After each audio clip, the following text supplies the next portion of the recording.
Cerita saya di awal pandemi sekitar bulan April tahun 2020. Kebetulan saya kerja sebagai terapis freelance di Semarang. Saat pandemi pekerjaan saya sedikit sepi, Mas.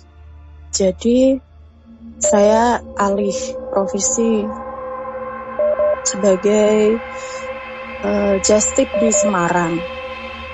Kebetulan supplier saya yang biasanya datang jam 2, kebetulan juga terlambat sampai 5:30.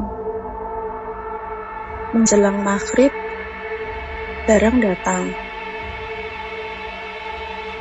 Saya mengantarkan ke lokasi-lokasi yang sudah pesan just tip saya, Kak, Mas. Kebetulan lokasi yang pertama di daerah Kedungmundu.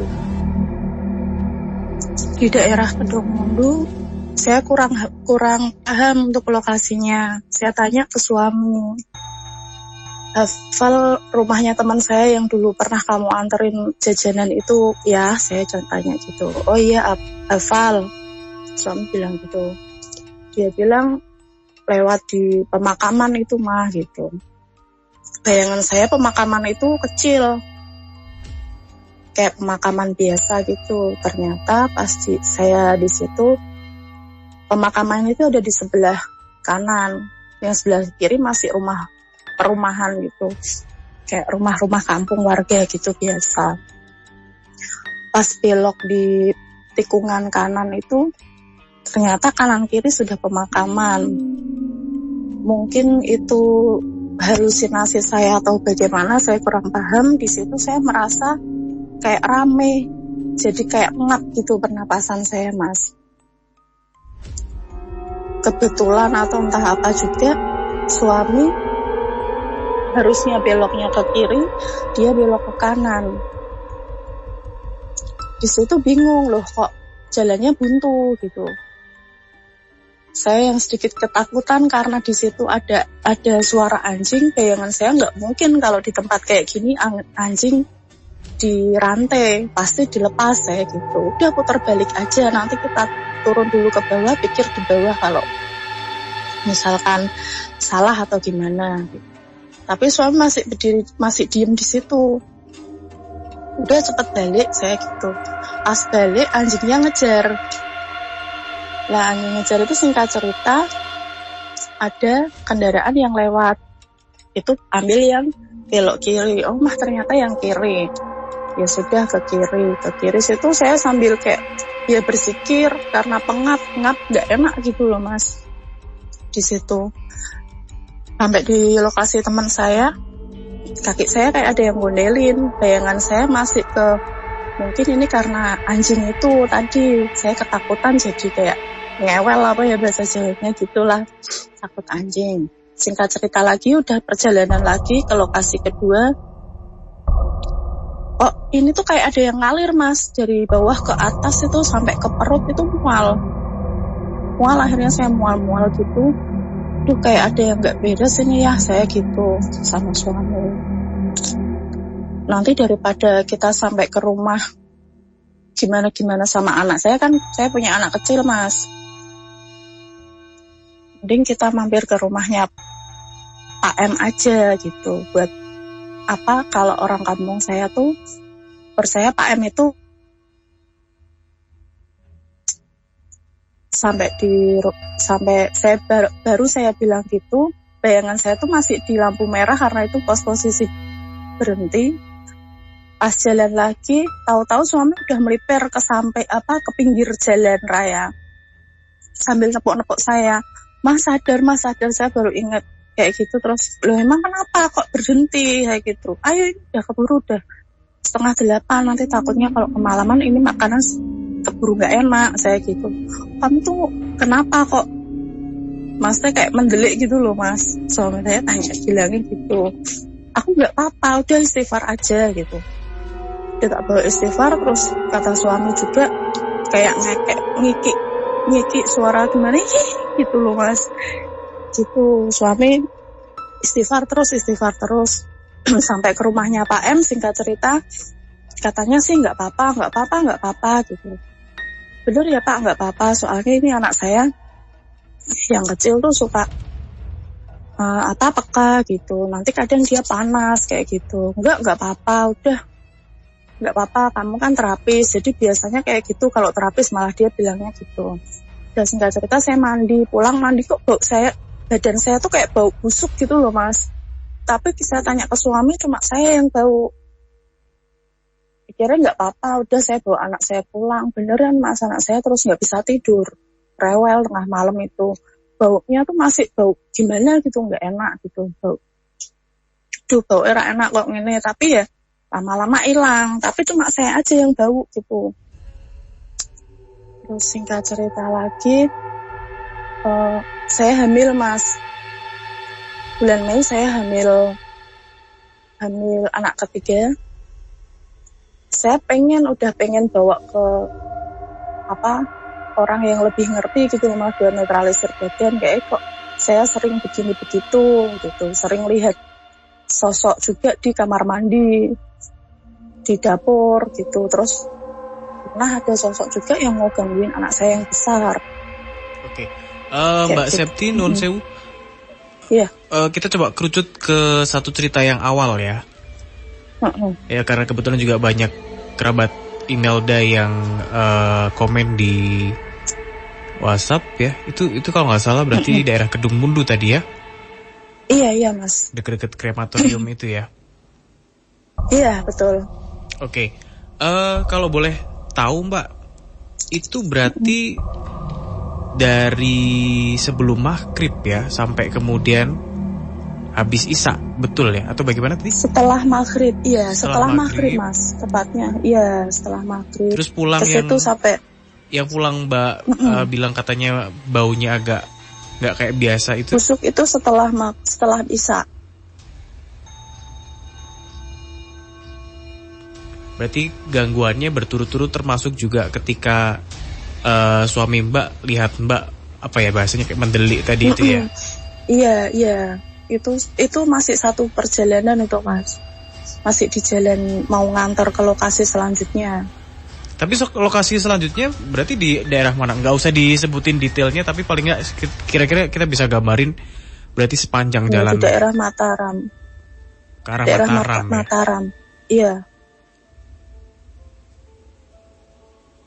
Berarti lewat ini ya, Tentara Pelajar ya? Kartini Mas. Oh, Kartini. Jalan Kartini. Jalan Kartini mau arah ke Bubean.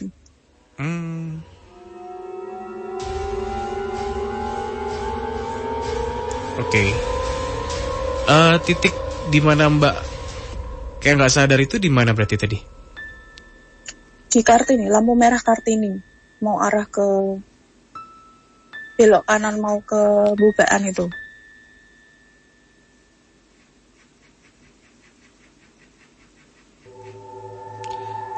Tapi itu kejadian cuma hari itu saja ya? Maksudnya besok harinya udah nggak ada apa-apa ya? Ya masih berlanjutan, seperti kayak ada waktu saya jalan sering lihat sosok kecelakaan apa gitu Mas. Sampai akhirnya saya keguguran juga, saya dilempar ember sama sosok yang di kamar mandi itu. Jadi tanggal 20 saya dilihatin sosok itu sampai dilempar ember. Terus tanggal 24-nya itu saya pendarahan. Itu jeda cukup jauh? Jeda cukup jauh dari kejadian yang di krematorium? Iya, cukup jauh. Tapi dari krematorium itu tadi muternya sering banget saya lihat kayak gitu Mas. Apa itu perasaan saya aja, apa gimana gitu. Sampai kan saya taunya juga itu dari waktu saya mau ngobatin keponakan saya bawa ke orang yang lebih ngerti gitu, katanya kamu aja perlu diobatin, kenapa ngobatin keponakan, itu loh di perutmu ada satu, kamu lagi hamil apalagi habis pendarahan gitu katanya. Langsung dibilangin gitu. Oke, boleh deh diceritain sedikit yang tadi Mbak ke arah dilempar sosok dari kamar mandi. Mungkin barangkali ada kesinambungan dari rentetan cerita mistis yang terjadi gitu ya. Karena berarti sebelum Mbak Justip ini nggak ada gangguan, nggak ada hal-hal gaib seperti ini ya? Nggak ada. Oke, boleh deh sebelum kita break. Jadi itu setiap malam tuh kalau hamil kan mesti sering kencing ya Mas ke belakang, sering pipis gitu. Itu saya sering lihat itu sosok itu ada di pojok, di atas gitu, di kamar mandi saya atasnya. Itu kan ada atasan itu buat tempat ember Mas. Nah itu di pojokan tuh sering lihat sosok itu. Saya pikir udah biasa kayak gitu. Tapi pas malam itu kok saya tuh kayak di orang Jawa, kok saya nggak bawa gunting, apa ketaan kuku ya. Saya tuh bilang gitu dalam hati nih. Tahu-tahu pas udah buru-buru karena takut kan Mas, kayak serem mukanya gitu. Terus dilempar ember. Kalau misalnya itu tikus, ember itu kan jatuhnya ke bawah. Ini tuh sampai natap di tembok yang depannya gitu loh Mas, sampai embernya tuh pecah gitu. Terus selang 4 harinya itu saya pendarahan itu. Padahal ke orang itu pas tanya ke orang yang lebih ngerti itu katanya karena itu juga bisa gitu. Gimana Mas? Padahal waktu itu usia kandungan Nuhun Sewu berapa bulan Pak? 9 minggu Mas. 9 minggu itu hampir 2 bulan ya? 2 bulan ya malah 2 bulan. 2 bulan, iya 2 bulan.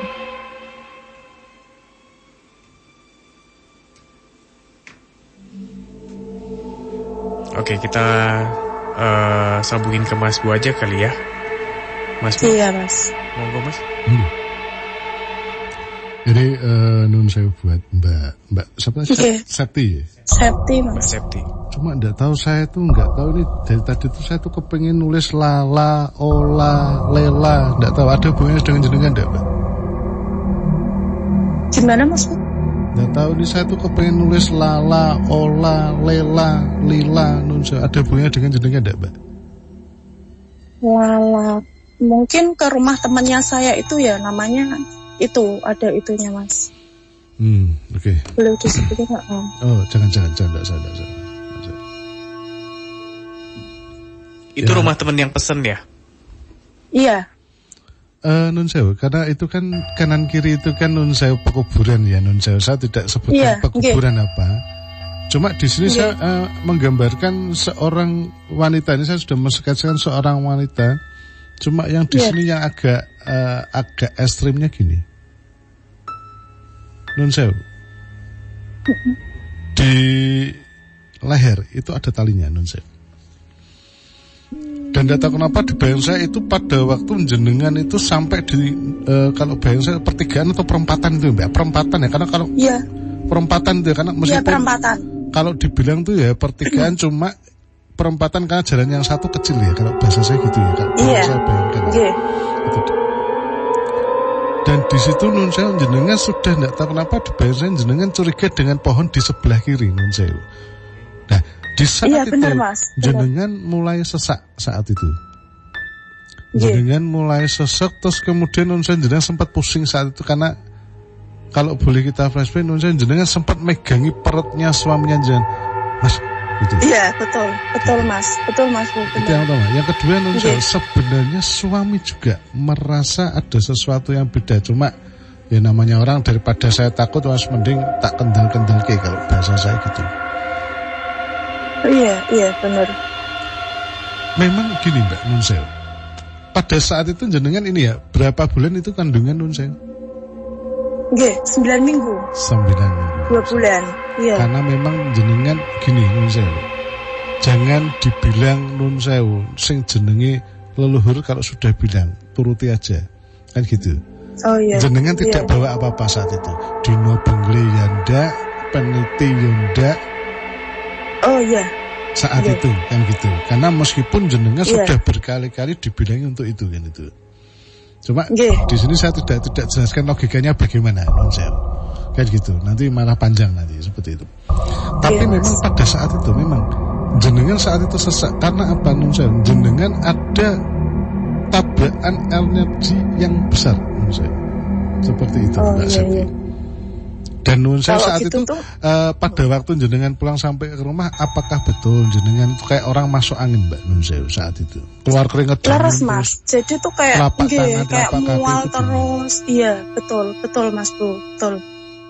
Betul, sama kayak baunya tuh kayak bau bangkai gitu loh Mas Bu. Ya, kalau bahasa saya justru malah keringetnya jenengan yang seperti bau bangkai Nun Sewu. Bukan berarti jenengan bau enggak ya. Saat itu ya Mbak ya Nun Sewu. Oh iya. Dan itu yang mencium cuma jenengan Dok. Orang sekitar tidak mencium itu. Iya betul, hanya saya Mas. Ya, ini Nun Sewu memang ada sesuatu hal yang ini sudah saya visualisasikan di sini sebenarnya Nun Sewu. Sebenarnya saya kepengen menulis nama, cuma ini untuk kerabat share yang ada di sini aja Nun Sewu. Cuma nanti saya coba. Seperti itu.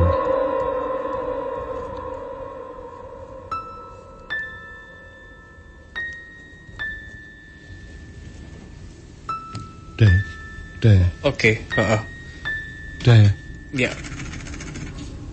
Ya udah dihapus lagi. Ya, jadinya saya hanya mengikuti ini aja Mas Taufik ya, mengikuti satu ini aja terus. Nah, jadinya di sini memang ada satu kejadian tragis yang menimpa siapapun ini Nun Sewu. Dan itu kebetulan pada saat itu karena itu nek tak bang itu Nun Sewu habis maghrib atau mau masuk maghrib Mbak gitu. Habis maghrib Mas Bro. Habis maghrib persis itu ya, sekitar jam 6:45, setengah 7 kurang sedikit lah gitu ya. Iya, leres. Iya, benar. Nun Sewu, pada saat itu sempat agak mau macet enggak motornya panjenengan Nun Sewu? Gimana Mas? Saat itu motornya yang jenengan tumpangi itu sempat mau ngadat enggak, Mbak? Iya, karena minggir itu tuh karena suami takut jadi agak minggir. Karena itu di jalan juga toh Mas, takut kayak kalau kenapa-napa jadi minggir terus itu dimatikan memang. Kalau masalah ngadatnya suami yang.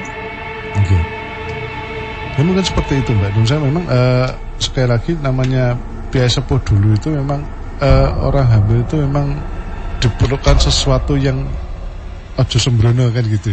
Seperti itu. Iya, betul Mas. Dan itu believe it or not. Tapi memang seperti itu keadaannya kan gitu. Jadi ya Nun Sewu kalau boleh saya ulangi lagi, Mbak Septi saat itu memang Nun Sewu.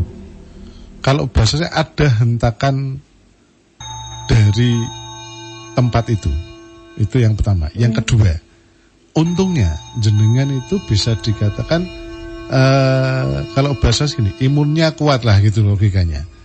Sebenarnya kalau jenengan imunnya tidak kuat, justru itu malah Nun Sewu merangsek masuk untuk mempengaruhi jenengan Nun Sewu. Jadinya kalau orang awamnya nanti jenengan bisa kerasukan lah, awamnya seperti itu.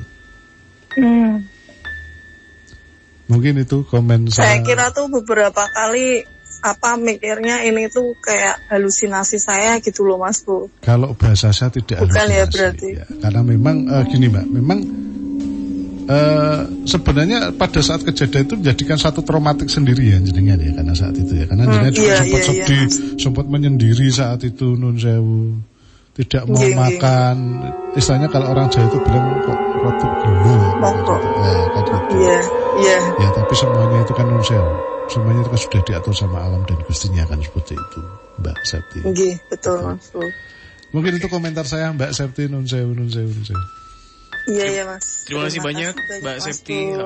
Terima kasih Mas. Sudah bergabung ya, luar biasa. Ikutan merinding Mas. Tadi Mas Bu nulis satu nama nggak boleh disebut ya. Jangan disebut ya.